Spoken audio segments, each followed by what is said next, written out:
Blind Item News. Kasal ng sikat na love team, 110% tuloy na tuloy. Walang family conflicts, walang prenuptial agreement. At mainit namang pinag-uusapan online ang relasyon ng sikat na love team matapos kumalat ang samot-saring balita tungkol umano sa hindi na raw matutuloy nilang wedding o kasal mula sa social media hanggang entertainment vlogs, kaliwat kanan ang mga espekulasyon. May nagsasabing may family conflict, may nagsusulat tungkol sa prenup issues, at may ilan pang nagsasabing may problema raw sa relasyon ng dalawa.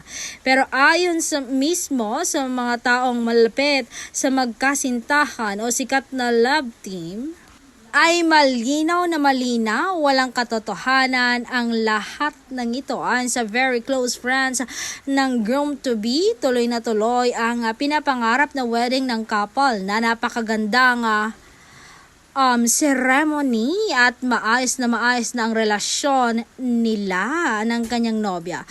Wala umanong family conflict, walang tensyon at lalong walang issue tungkol sa prenuptial agreement or dagdag pa ng source. Hindi kakalangan sa dalawa ang usapin nila. Napaka-solid daw ng relasyon ng dalawa.